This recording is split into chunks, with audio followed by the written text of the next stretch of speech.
గత కొంతకాలం నుండి పెండింగ్లో ఉన్న కేబినెట్ విస్తరణను రేపు మాపు అంటూ కాలం గడుపుతున్నారు. అయితే త్వరలో సీఎం రేవంత్ రెడ్డి పూర్తి స్థాయిలో తన మంత్రివర్గాన్ని విస్తరణ చేపట్టబోతున్నారు.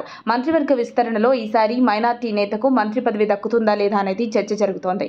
మరోవైపు ఇప్పటికే మంత్రివర్గ విస్తరణకు ఢిల్లీ పెద్దలు కూడా కొందరి పేర్లతో కసరత్తును పూర్తి చేసినట్లు తెలుస్తోంది.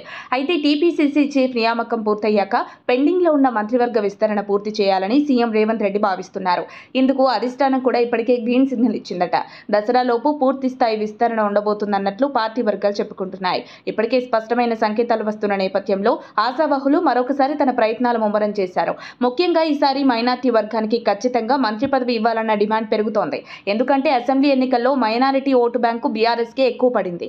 ఈ నేపథ్యంలో ఈసారి మంత్రివర్గంలో మైనార్టీకి చోటు కల్పించి జీహెచ్ఎంసీ ఎన్నికలతో పాటు స్థానిక సంస్థలలో పట్టు సాధించాలని కాంగ్రెస్ భావిస్తోంది. అయితే మైనార్టీ వర్గానికి మంత్రి పదవి కేటాయిస్తే ఎవరికి ఇవ్వాలని దానిపై సీఎం రేవంత్ తో పాటు పీసీసీ అధ్యక్షుడు మహేష్ కుమార్ గౌడ్ తర్జన భర్జన పడుతున్నారట.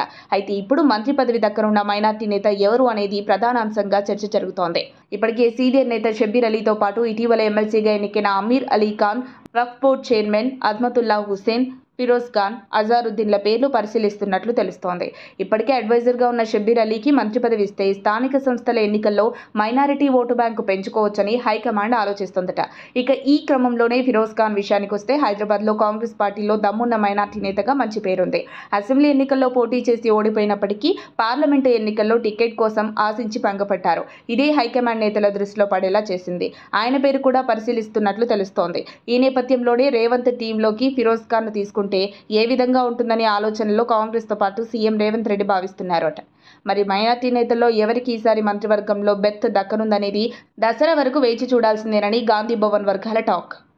మరిన్ని అప్డేట్స్ కోసం మా కాయ్ టీవీని సబ్స్క్రైబ్ చేసుకోండి. మా వీడియో కనుక మీకు నచ్చినట్లయితే లైక్ చేయండి, షేర్ చేయండి. మీ విలువైన అభిప్రాయాలను కామెంట్ బాక్స్లో తెలియజేయండి.